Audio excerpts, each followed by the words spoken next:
Este día en El Explicador, martes de una sola idea, un solo tema propuesto por usted como siempre, hoy aquí en El Explicador. Buenas noches, bueno, para mí, para usted, ya lo decidirá usted. En la ocasión anterior empezamos a platicar del caso tan peculiar de Neil Armstrong, una persona que a lo largo de su vida logró mantener una situación de independencia que sería la envidia de todas las personas ilustres por cualquier motivo del siglo XXI. Muchas personas que han tenido algún mérito importante son perseguidas por la fama a todos lados. Y esa persecución ha generado problemas severos con la familia, problemas severos en el trabajo, ha generado incluso tragedias.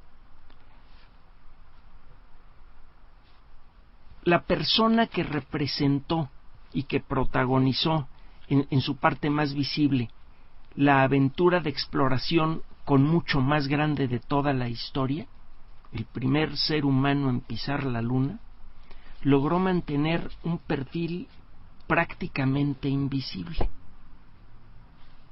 Tanto que mucha gente llegó a decir, bueno, pues Armstrong a lo mejor ni existió, y a lo mejor toda la historia de los viajes a la luna es falsa. Neil Armstrong prácticamente nunca concedió entrevistas.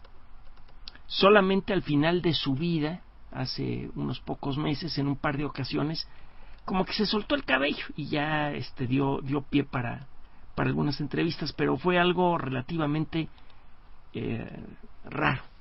Llegó a conceder algunas entrevistas a lo largo de su vida antes de estos últimos meses, pero fueron realmente muy, muy raras.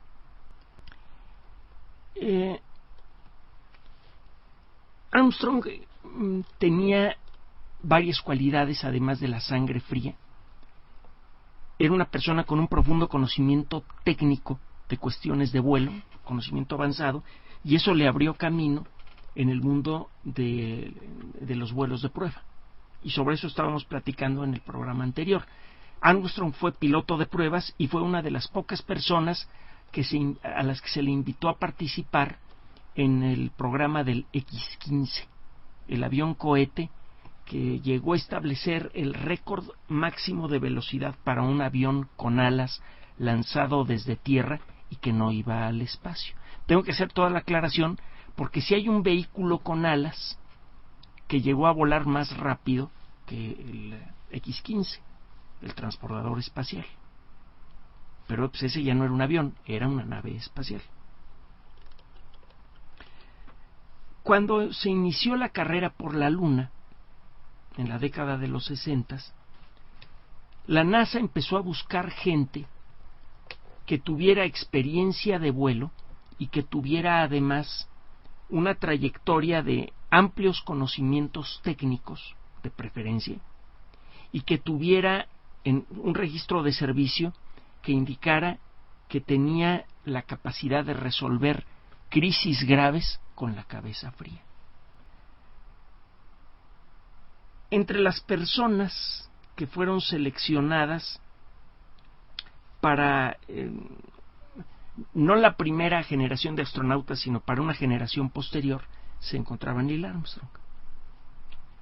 Armstrong no tomó una decisión así específica de que un día se le prendió un switch en la cabeza y dijo, yo voy a ser astronauta.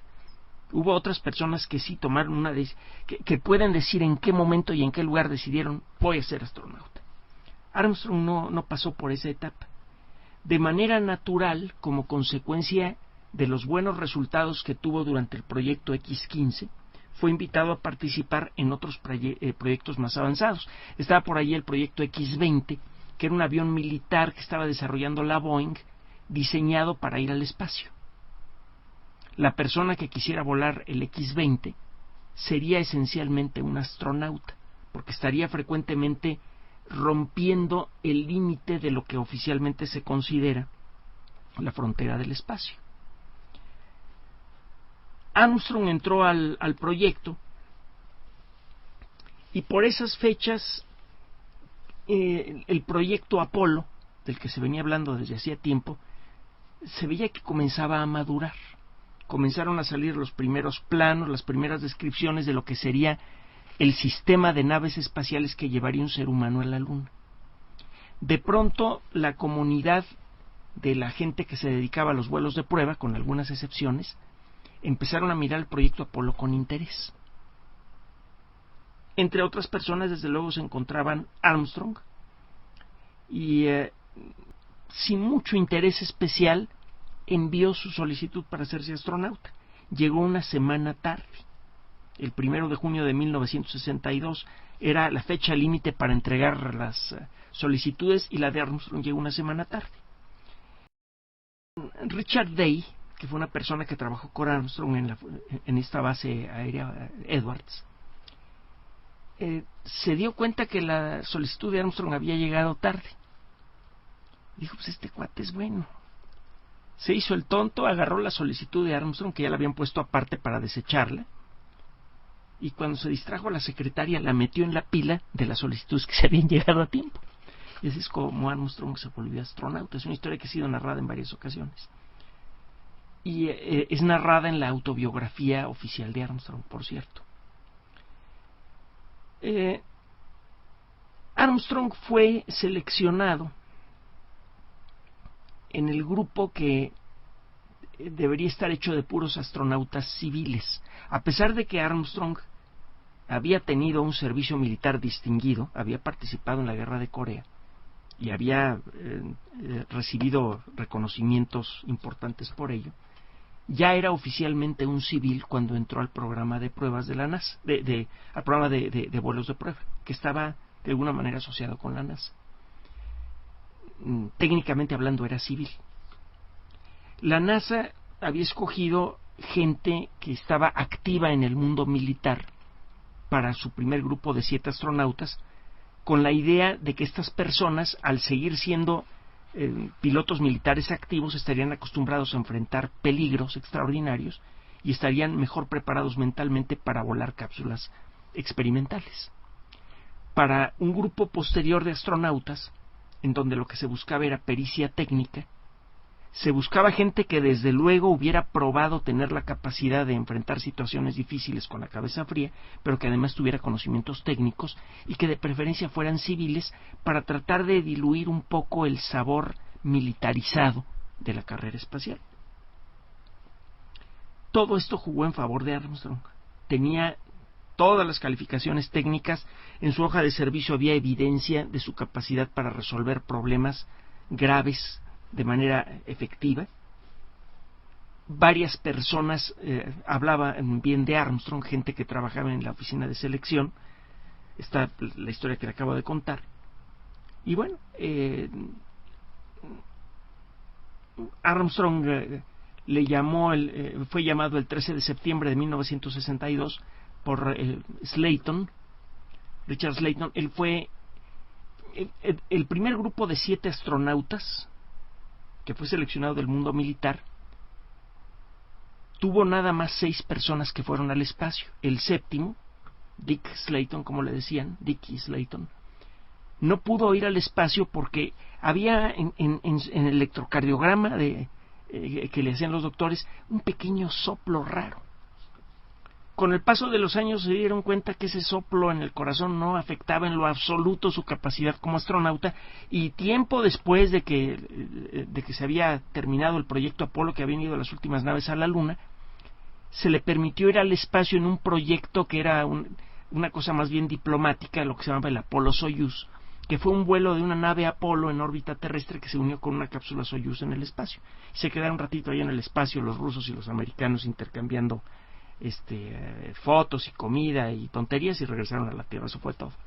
Pero bueno, Dick Slayton que en aquella época no había ido al espacio a pesar de tener mucha capacidad, fue, entre comillas, recompensado convirtiéndolo en el jefe de la oficina de astronautas. Todos los astronautas le reportaban a Slayton y Slayton decidía quién iba en qué vuelo. Era el que decía, para el Gemini 7 los astronautas son tal y tal, punto. El 13 de septiembre de 1963, Slayton mandó llamar a Armstrong. Dijo, pues ya revisamos tu solicitud, está bien, está interesante, ¿quieres ser astronauta? Y Armstrong a la primera dijo que sí. La selección se mantuvo secreta por 3 días, luego fue anunciada. Aquí tenemos a nuestra nueva lista de pilotos civiles. Y de hecho, él fue, formalmente hablando, él fue el primer piloto civil que fue seleccionado por la NASA. Ya le platiqué cómo está el asunto de que era civil. No fue el primer civil en ser seleccionado para ir al espacio. Esta es una cosa que también se ha mencionado mucho en varios libros de historia de la astronáutica. Valentina Tereshkova trabajaba en la industria textil. Era una persona que trabajaba en una fábrica, en pocas palabras, y como deporte, como algo que hacer en sus ratos libres, le gustaba brincar en paracaídas. Y fue seleccionada para ir al espacio. Fue la primera mujer en el espacio, realizó un trabajo bastante bueno, etcétera, etcétera. Fue el primer civil en el espacio, Valentina Tereshkova. Armstrong fue seleccionado para hacer su primer vuelo al espacio el 20 de septiembre de 1965. Él iba a ser el comandante de la misión Apolo 8 y lo iba a acompañar David Scott. David Scott, con el paso del tiempo, resultó ser un magnífico astronauta. Scott también fue a la Luna. Él fue el comandante del Apolo 15. Y el Apolo 15 ya llevaba un módulo lunar mejorado que le permitió quedarse más de un día en la superficie lunar. Scott pudo maniobrar sobre la superficie de la Luna con el primer carrito lunar. Las últimas 3 misiones de la NASA llevaron un carrito a la Luna, un carrito eléctrico, y pudo hacer trabajos muy importantes. Entre otras cosas, encontraron rocas en la Luna que son tan viejas como la Tierra, rocas de 4.600 millones de años. Esas rocas, entre otras cosas, son las que empezaron a dar la clave de cómo se formó la Luna. Scott entonces era un astronauta muy capaz, con cualidades parecidas a las de Armstrong. Una persona de cabeza fría, que conocía bien las cuestiones técnicas del vuelo, tenía muy buen entrenamiento técnico, y fue gracias a que se enviaron a 2 astronautas mentalmente bien equilibrados que la NASA libró la primera gran crisis en el espacio. De hecho, es la crisis más peligrosa que hubo en el espacio después de la del Apolo 13.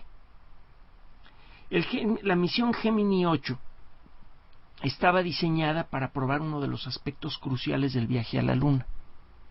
Ya se había decidido la NASA a lanzar, como le comentaba en la ocasión anterior, una pareja de naves hacia la Luna. Una de ellas descendería en la superficie lunar y luego ascendería para pegarse a la otra. Esto reduciría mucho el peso del total de naves, de cosas que había que enviar a la Luna. Si usted enviara una sola nave grandotota hasta la Luna para que descendiera y luego ascendiera y regresara a la Tierra, tendría que llevar muchísimo combustible, tendría que ser muy grande. Sería muy difícil de construir, costosa, difícil de aterrizar, etcétera, etcétera. Sería una nave peligrosa. La idea de dividir en 2 este paquete simplificaba mucho el trabajo de los ingenieros, hasta cierto punto. Había que diseñar 2 naves en lugar de una, pero complicaba mucho un aspecto desconocido. ¿Cómo hacerle para que 2 naves chiquititas se encontraran en el tremendo espacio vacío que hay alrededor de un lugar como la Luna? No creo que es tan fácil. En los dibujitos que muestran el esquema de cómo se hace el viaje a la Luna, aparecen unas rayitas que representan la trayectoria de las naves, de cómo una de ellas se queda en órbita y otra desciende a la Luna y luego asciende para volverse a acoplar con la otra nave. Solamente imagine lo difícil que sería que 2 lanchas salvavidas pequeñas se encontraron a la mitad del océano, de manera predecible. El volumen de espacio por donde podrían pasar estas naves espaciales es enorme. El volumen de espacio que hay en la zona por donde está orbitando una nave alrededor de la Luna es muy grande. Y las naves son muy chiquititas. Además, estas naves se mueven a una velocidad de varios kilómetros por segundo y llevan una cantidad de combustible muy limitada. Usted no agarra y se sale de la Luna a la hora que se le antoja y luego se pone a buscar a la otra nave para acoplarse con ella. Usted tiene que calcular con gran precisión en qué momento prende los motores de la nave que está en la Luna y exactamente qué trayectoria va a seguir para que le alcance el combustible apenas para unirse con la otra nave. Tiene que ser una maniobra de gran precisión y había que ensayarla. Obviamente no la iban a ensayar en la Luna, la ensayaron primero en la Tierra. Muchos de los vuelos de la serie de misiones Gemini tenían que ver precisamente con esto: cómo demonios hacer que 2 naves se encontraran en el espacio y se pudieran acoplar. Fueron 12 vuelos Gemini, entre unos vuelos no tripulados y los vuelos tripulados. Y esos vuelos, en algunos casos, resultaron ser extraordinariamente complicados. Tanto que no se resolvieron todos los problemas técnicos necesarios para acoplar 2 naves en el espacio. Fue necesario enviar la misión Apolo 10 a la órbita lunar, hacer que se desprendiera el módulo lunar y descendiera a 15 kilómetros de altura de la superficie lunar para luego regresar al módulo de servicio, para que se pudieran eliminar todos los errores y problemas que había con el asunto de que 2 naves se pudieran encontrar en el espacio. El trabajo que tenía que hacer la misión Gemini 8 era en aquella época el primer ensayo realmente serio de conseguir que 2 naves se encontraran en el espacio y se ensamblaran en el espacio, que se unieran para convertirse en una. El trabajo requería de un amplio conocimiento técnico, mucha pericia en la operación de la nave. Estas naves llevaban una cantidad muy pequeña de combustible. Cada kilo que lanza usted al espacio involucra un gasto de dinero enorme en el combustible y en el diseño de los motores del cohete que tiene que lanzar ese kilo al espacio. Usted lleva lo mínimo necesario de todo, incluyendo combustible al espacio. Entonces, cuando está usted en el espacio, necesita usted garantizar que sus maniobras son lo más cerca posible de la perfección para que el combustible de maniobra le alcance para todo lo que quiere usted hacer. Si se queda sin combustible de maniobra, se fastidia usted porque necesita una pequeña cantidad. Bueno, no se fastidia, se cocina usted, porque necesita usted poder orientar la cápsula espacial de la manera apropiada para entrar en la atmósfera terrestre, y para eso necesita de ese combustible. Si no lo hace, la cápsula cae dando tumbos y se quema en la atmósfera terrestre porque no puede orientar su escudo térmico en la dirección apropiada para evitar que sea calcinada por el aire caliente que se forma enfrente de la nave, y al ser comprimido por el avance de una nave que se mueve a 8 kilómetros por segundo. Total, la maniobra la hacen Scott y Armstrong muy bien. Todo sale a la perfección hasta que se unen las 2 naves. Desde antes que las 2 naves se unieran, el Gemini 8 con los 2 astronautas a bordo y un cohete sin tripulación llamado Agena, un cohete diseñado para llevar combustible y para conectarse eléctricamente con la nave Apolo 8. La idea era que el Apolo 8 se uniera al cohete Agena, y al unirse los contactos eléctricos, los astronautas desde su panel de control podrían disparar el motor de la Agena para cambiar de órbita. Los controladores de tierra tenían información que sugería que el sistema de control de actitud de la Agena estaba en mal estado. La actitud es la orientación de una nave por el espacio. El control de actitud involucra giroscopios, son los discos metálicos que giran a gran velocidad. Cualquier cosa que esté pegada a ese giroscopio mantendrá con relativa facilidad su orientación en el espacio. Además, hay unos pequeños cohetes de maniobra que permiten alterar esa orientación. Bueno, los controladores de tierra como que sospechaban que había algo malo con el sistema de control de actitud de la Agena. Creían que probablemente el programa de cómputo que habían cargado en la computadora de la Agena tenía un error de software. Cuando los astronautas del Gemini 8 trataron de empezar a maniobrar con el Agena para disparar su motor, algo salió mal. Ahora se sabe que realmente la computadora de la Agena estaba mal programada. El asunto es que los motores de la Agena comenzaron a disparar para hacer rotar al Agena sobre su eje. El Gemini 8 estaba pegado a la Agena, comenzó a girar sobre su eje también, cada vez más rápidamente.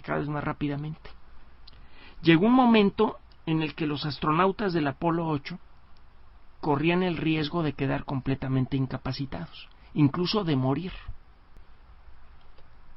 Las dos naves comenzaron a girar más y más rápidamente, y en cuestión de segundos los astronautas estaban en peligro. Era una situación en la que era fácil desorientarse. Las naves estaban girando muy rápido, los astronautas estaban mareados, desorientados, y para poderse separar tenían que ejecutar una serie de acciones muy precisas. Necesitaban tener la coordinación física, el conocimiento técnico y la mente fría para salir vivos de esa situación. Y tenían que tomar las decisiones ya. Y la decisión fue tomada correctamente. Como comandante, Armstrong abortó la misión, apretó los botones apropiados, dio las órdenes apropiadas, la nave se separó, regresó automáticamente a la Tierra y los astronautas salieron enteros, sin problemas, de la primera crisis importante que hubo en el espacio.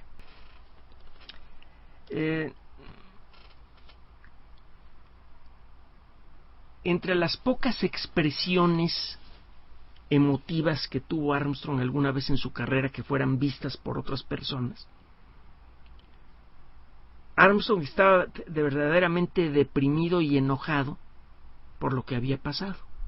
La misión se había echado a perder por culpa de un error de algún técnico que no programó bien una computadora, y uno de los motivos de su molestia es que su compañero, David Scott, no había tenido la oportunidad de hacer una caminata espacial.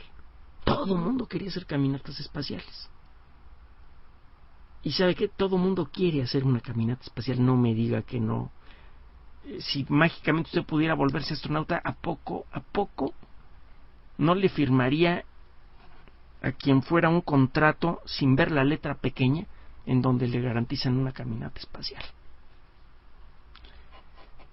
Esa caminata le fue negada a Armstrong, a David Scott. Armstrong estaba molesto por eso,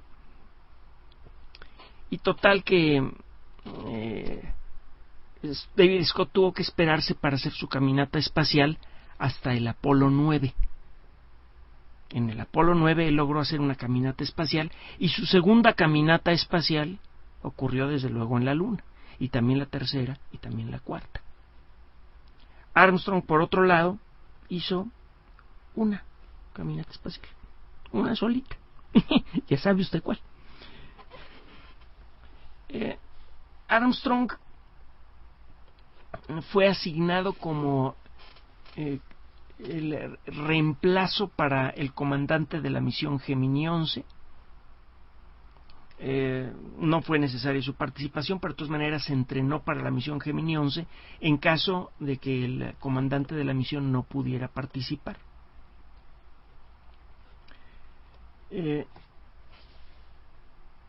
Armstrong no estuvo presente en la NASA cuando ocurrió el incendio en el que murieron los astronautas del Apolo 1 el 27 de enero de 1967.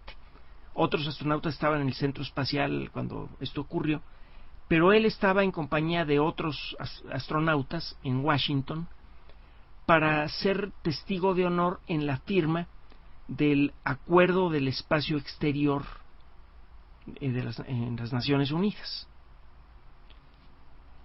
En la investigación sobre el incendio del Apolo 1 participaron todos los astronautas, quedaron involucrados en ella. El coordinador fue el Borman. El coronel Borman fue luego el comandante de la misión Apolo 8, que fue la primera misión en ir a la Luna.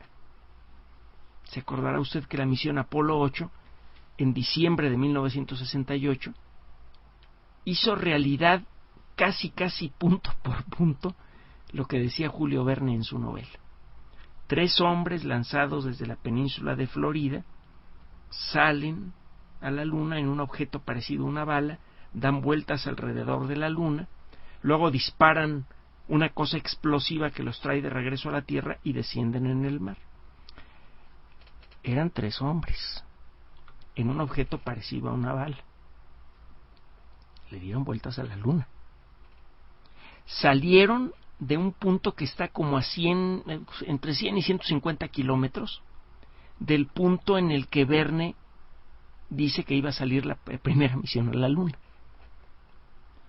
Y la nave Apolo 8 descendió a muy pocos kilómetros del punto en el que Verne imaginó que iban a descender sus viajeros. Claro está, los 3 viajeros reales eran estadounidenses, no había ningún francés. Los 3 eran personas altamente entrenadas, con conocimientos técnicos y trajes espaciales. Los que iban en el viaje de Verne eran improvisados, llevaban sombreros y fumaban. Y utilizaron un cohete, no un cañón, pero por lo demás Verne le atinó a casi todo. Ese Borman fue el encargado de coordinar la acción de todos los astronautas para estudiar qué demonios había pasado con el Apolo 1. Y Armstrong estuvo involucrado de muchas maneras diferentes, entre otras cosas porque, bueno, pues a final de cuentas los astronautas del Apolo iban a tener que sentarse en una cápsula que supuestamente iba a evitar la situación que había matado a sus compañeros. Obviamente tenían que estar involucrados para sentirse tranquilos de que se estaban tomando todas las consideraciones apropiadas y para poder hacer ellos sugerencias. Armstrong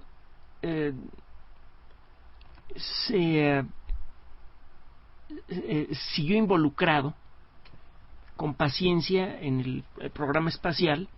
Algunos astronautas con frecuencia estaban fastidiando a Slayton pidiéndole un vuelo. Yo quiero ir a la Luna, quiero ser primero en ir a la Luna.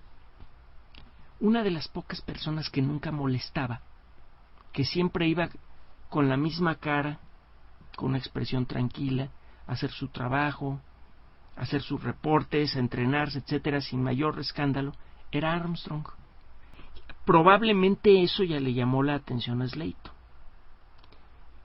Se buscaba como primer hombre para ir a la Luna a un individuo al que no se le fuera a subir eso a la cabeza. Esa persona iba a hacer algo en principio más importante que lo que se había hecho en toda la historia de la exploración de la Tierra. Sumando los éxitos de Cristóbal Colón y todos los demás grandes navegantes del mar, sumando los éxitos de Peary, Amundsen y los otros conquistadores de los extremos de la Tierra, sumando el mérito de Hillary y Norgay, las primeras personas en subir a la cima de la montaña más alta del mundo, y los de las personas que tripularon el Trieste, el submarino que llegó al fondo del mar, sumando todos esos éxitos, no le iban a llegar ni a la mitad a la importancia de llegar a la Luna y pisarla por primera vez. Todavía ahora es tan grande ese éxito que no nos lo creemos. Quizá por eso es que no se han hecho películas buenas, de gran presupuesto. Con eso me refiero a buenas, para películas bien actuadas, pero con un presupuesto chiquito. Quizá por eso no se ha hecho una sola película de gran presupuesto del Apolo 11. Porque todavía no. No nos cae en la cabeza lo que pasó ese día. Era necesario, entre otras cosas, una persona con talento técnico, todas las capacidades de un astronauta, pero que además tuviera la personalidad fría suficiente, que fuera suficientemente equilibrado, como para poder ir a la Luna y seguir siendo la misma persona al regreso. Era importante que no se le subieran los humos a la cabeza, porque podría afectar seriamente el resultado de la misión. Era un paquete muy, muy grande para mucha gente. No se había decidido todavía qué misión iba a ser la que iba a ir a la Luna, sino hasta el Apolo 8. Se arreglaron los problemas técnicos que había con la nave Apolo, los problemas técnicos que habían generado el incendio que mató a los astronautas del Apolo 1, y después de un par de vuelos de prueba con cápsulas sin tripulación, fue lanzado el Apolo 7 con 3 astronautas. La misión Apolo 7 funcionó de maravilla en órbita terrestre, tanto que la NASA decidió lanzar la Apolo 8 a la Luna, y fue una decisión muy aventurada.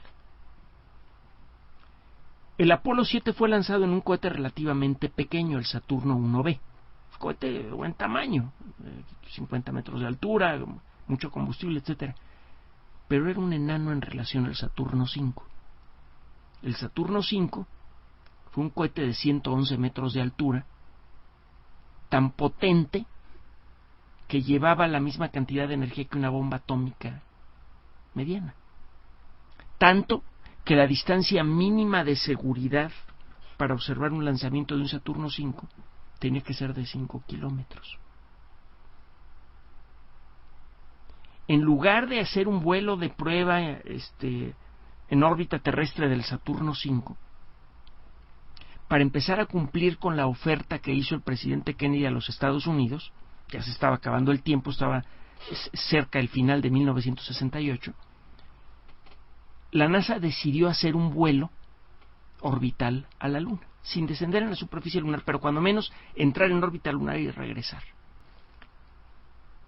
Y dijeron, bueno, es que si funciona, haremos un par de vuelos más para probar el módulo lunar y nos vamos a la Luna. Ya. En el momento en el que se decidió lanzar la misión Apolo 8 a la Luna, era claro que la primera misión que iba a descender en la Luna iba a ser o el Apolo 10 o el Apolo 11. Más probablemente el Apolo 11. Y Slayton, justo cuando se decidió que se iba a lanzar el Apolo 8 a la Luna, prácticamente con el mismo plumazo, dijo, el comandante de la misión Apolo 11 va a ser Neil Armstrong. En ese momento, y basándose en buena parte en sus cualidades personales, porque talento técnico pues todos los astronautas lo tenían, si no, no habrían llegado allí. Capacidad para enfrentar emergencias, todo el mundo lo tenía, en mayor o menor grado. Pero el que tenía el mejor equilibrio de esas cualidades, en opinión de Slayton, era Armstrong, y tuvo toda la razón. Fue en esas fechas cuando se decidió lanzar el Apolo 8, que Slayton tomó la decisión, la hizo oficial el 23 de diciembre de 1968, justo cuando el Apolo 8 estaba dándole de vueltas a la Luna. Ya que vio que funcionaba el cohete y todo, Slayton se metió a su oficina y mandó llamar a Armstrong. Le dijo, oye, ¿quieres el vuelo del Apolo 11? ¿Quieres ser el comandante? ¿Sí? ¿Estás consciente que es muy probable que tú seas la primera persona en pisar la Luna? Sí, está bien. Sí, lo acepto. Ni pegó de brincos de felicidad, ni se le hicieron los ojos grandes como platos diciendo, voy a ser el primero.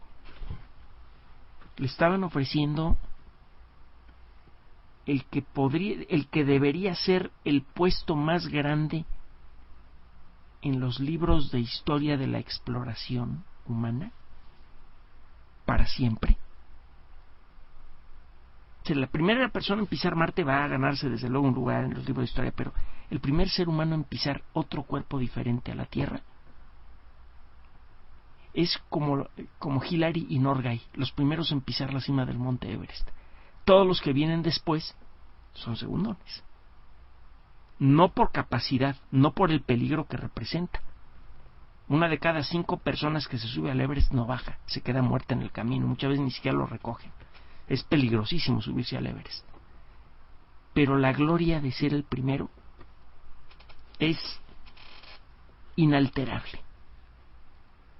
En ese ratito, en esa oficina, le fue ofrecida esa posibilidad a Armstrong y reaccionó como Slayton esperaba, con ecuanimidad, en conciencia de lo que estaba sucediendo, pero con el completo control de sus emociones.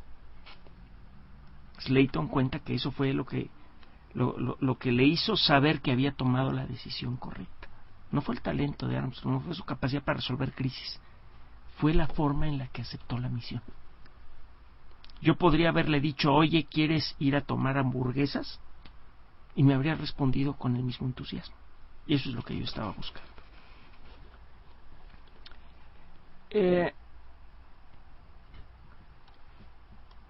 No fue una decisión que tomara Slayton solo, obviamente.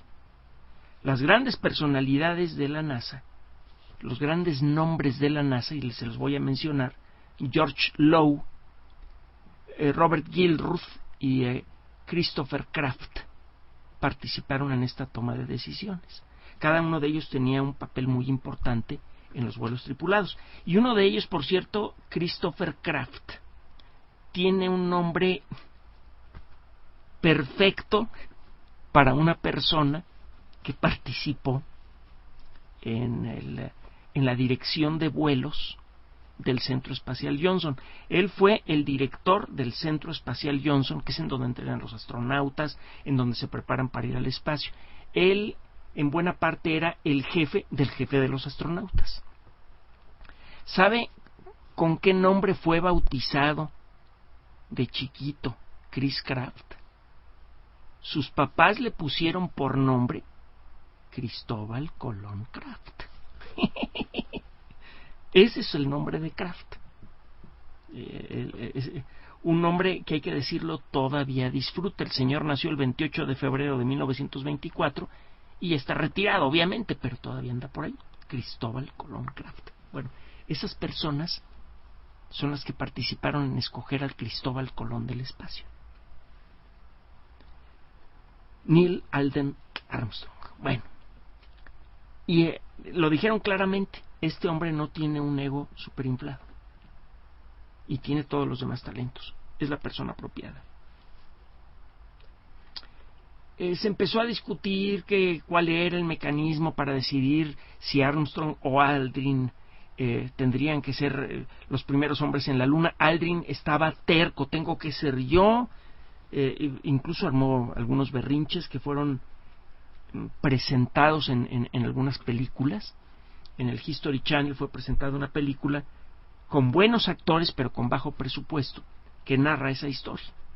Y sí, Aldrin empezó a enviar cartas protestando, diciendo, no, pues el comandante se tiene que quedar en su nave, el que tendría que ser el primero en bajar en la Luna soy yo. Armstrong ni se peleó, ni contraatacó, ni nada. Se quedó callado, esperó a que Aldrin se desgastara, se desgañitara, y al final dijo, ¿sabes qué? No se puede, porque la escotilla que hay que abrir para salir al exterior abre hacia adentro y abre hacia la posición en la que vas a estar tú. Tendríamos que vestirnos con los trajes espaciales e intercambiar lugar para poder abrir la puerta para que salgas tú primero, y no hay espacio suficiente en el módulo lunar. Ya que nos pusimos los trajes, no hay forma en la que podamos cambiar de lugar. El módulo lunar es chiquitito, es del tamaño de una cabina telefónica. Así que hazle como quieras, a menos que quieras salir a la Luna sin tu traje espacial. Se acabó el problema. Bueno, cuando menos se acabó la discusión. Antes de llegar a la Luna se sucedieron otras dos crisis. La primera conocida, la otra no. Para entrenar el descenso en la superficie lunar, era necesario utilizar un aparato realmente peligroso. Todo el mundo le tenía verdadera tirria a ese aparato. Era de lejos se veía como un montón de tubos con 4 patas y en el centro había un motor jet, como los que se usan para volar un avión. El descenso de una nave en la Luna tendría que ser necesariamente inestable. Esta nave estaría equilibrada sobre el chorro de gas emitido por un solo motor cohete. El hacer descender una nave espacial que tiene peso desigual repartido por todo su cuerpo y que se apoya en el chorro de gas de un solo motor cohete en el centro es igualmente difícil. Había que hacer varios entrenamientos. En la Tierra se utilizaba este aparato que repetía el mismo proceso. Creo que fueron 11 días antes de la salida del Apolo 11 que Armstrong entrenaba en frente de público y de periodistas con una nave de este tipo, cuando pasó lo que ya le había pasado a otras personas. El motor de este aparato empezó a fallar. Armstrong trató de mantener controlado el aparato, pero de plano se empezó a ir de lado, y un par de segundos antes de que se estrellara contra el suelo, Armstrong logró jalar el activador de su asiento expulsor y logró salir. Las escenas han sido presentadas en televisión en muchas ocasiones y puede usted verlas fácilmente en cualquier lugar del Internet. De nuevo, Armstrong enfrentaba una crisis solo, con una nave poco familiar, en un ambiente poco familiar, y lograba salir vivo y con bien de una situación así. La última crisis, desde luego, ocurrió llegando a la Luna, y ya se la platiqué. La nave estaba siendo guiada por el sistema automático hacia un cráter lleno de rocas. De haber tratado de descender automáticamente allí, el módulo se habría estrellado y los astronautas habrían muerto. Con muy poco combustible, Armstrong detuvo el descenso, adelantó el módulo lunar y estuvo volando sobre la superficie lunar, equilibrándose con el motor cohete, algo muy difícil de hacer de manera manual, ya le expliqué por qué, hasta que logró encontrar un sitio apropiado para el descenso y con menos de 30 segundos de combustible, probablemente con menos de 20 segundos de combustible, logró posar al módulo lunar, que habían bautizado como Águila, en la superficie de la Luna, el 20 de julio de 1969. Una vez que regresaron a la Tierra, otro día narraremos la misión Apolo 11, hay muchas historias que no se conocen del Apolo 11 de las que habría que hablar. Armstrong decidió que ya no iba a quedarse en el programa de astronautas. Por un lado, era claro que la NASA iba en declive. Una vez conseguido el objetivo de llegar a la Luna, el presupuesto para la NASA se comenzó a recortar. La crisis social en los Estados Unidos comenzaba a hacerse más dura por el racismo, la desigualdad general que había en la sociedad, que ya había llegado a un punto en el que había violencia en las calles, una violencia que había comenzado en 1968 como parte de la protesta estudiantil, se generalizó a otros grupos sociales. Había motines, tiros, y esto se había agravado por la presencia cada vez mayor y cada vez más inefectiva de los Estados Unidos en Vietnam.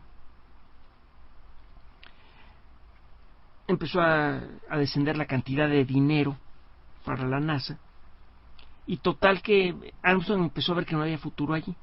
Decidió renunciar. Ofreció sus servicios en varias universidades. Obviamente se lo pelearon varias universidades, lo querían como profesor, y acabó trabajando en la Universidad de Cincinnati. A pesar de que tenía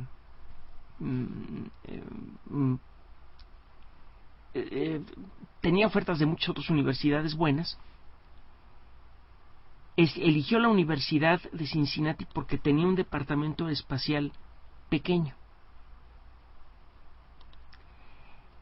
Lo hizo calculando las cosas con mucho cuidado, como siempre. Él no tenía doctorado, tenía una maestría, y generalmente para recibir un cargo de profesor titular en una universidad era necesario casi siempre tener el doctorado. Armstrong no había tenido tiempo de hacer doctorados porque estaba ocupado caminando en la Luna y preparándose para ir a la Luna.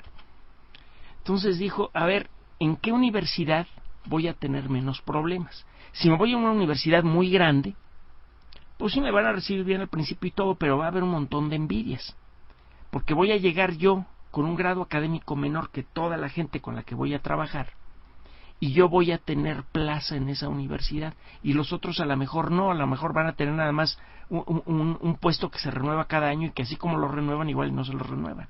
Va a haber un montón de problemas, y yo no quiero problemas.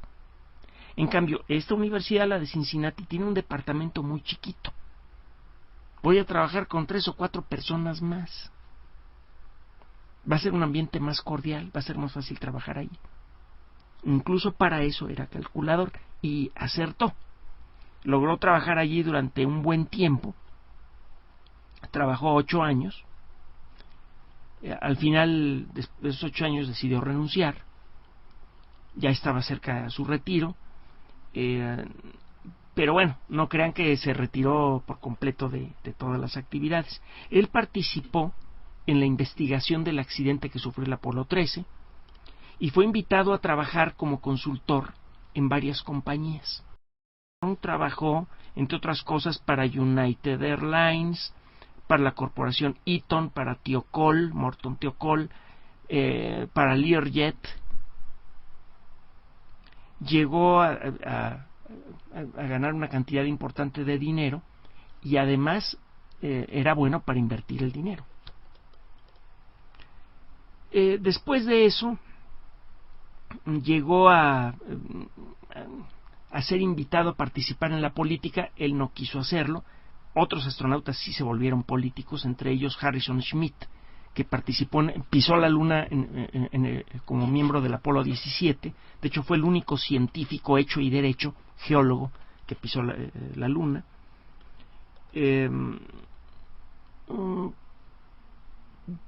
Decidió establecer una granja en donde le pasó el accidente del dedo, ya le platiqué.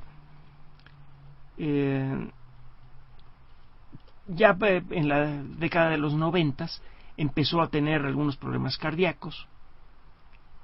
Se divorció después de muchos años de estar casado, se casó en segundas nupcias. Llegó a aparecer en algunos eventos de vez en cuando, y el 7 de agosto de 2012 fue a cirugía para tratar de desbloquearle las arterias coronarias, que ya las tenía muy tapadas. La operación no fue un éxito, empezó a complicarse la situación. El 25 de agosto en Cincinnati murió como consecuencia de esto. Y Armstrong dejó una huella al mismo tiempo muy grande y pequeña. Sí, dejó una huella muy importante en los libros de historia, una huella que le fue reconocida por gente de todas partes. Hay una fotografía inolvidable de Valentina Tereshkova, la dama que le quitó el puesto como primer lugar, como primera persona civil en el espacio. Valentina le está poniendo una medalla a Armstrong en 1970 en la Unión Soviética. Es una foto además muy cordial, muy bonita, que también ha sido reproducida en varios libros sobre historia de la astronáutica. Armstrong dejó su presencia incluso en la televisión. Él participó, fue el presentador de una serie que se llama First Flights, primeros vuelos. Él vuela muchos de los aviones que aparecen allí, que van desde aviones de tela de la Primera Guerra Mundial hasta aviones jet grandes. Entrevista a los pilotos, a los diseñadores. Es un programa realmente interesante que espero que vuelvan a sacar pronto en la tele. Pero por otro lado, dejó una lección de discreción y de equilibrio mental. La persona que se convirtió en la cabeza visible del esfuerzo de exploración más importante en toda la historia de la humanidad nunca presumió, nunca tuvo la necesidad de explotar comercialmente ese hecho, nunca utilizó esa aura invisible pero imborrable para favorecer o atacar políticamente a nadie. Siempre se comportó como uno de los demás, como otro miembro de la sociedad en la que vivía, no como un semidios, como le llega a pasar a otras personas que por causas mucho menos trascendentes y por talentos probablemente más sonoros, pero mucho más chiquitos, destacan en la sociedad.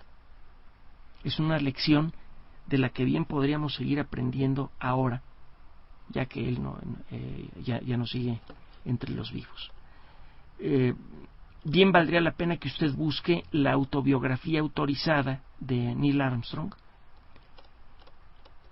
Ya ha sido traducida a varios idiomas, y tan pronto sepa que van a sacar de nuevo la serie de televisión en la que él participó, con mucho gusto se lo avisaré para que pueda usted verla. Espero que no tome mucho tiempo, que no exista algún problema legal para volver a sacar esta serie en la televisión y tenga usted la oportunidad de ver a Neil Armstrong sin traje espacial.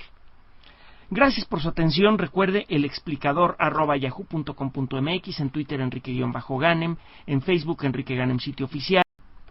Nos despedimos María de Los Ángeles Aranda y Enrique Ganem. Que esté usted bien.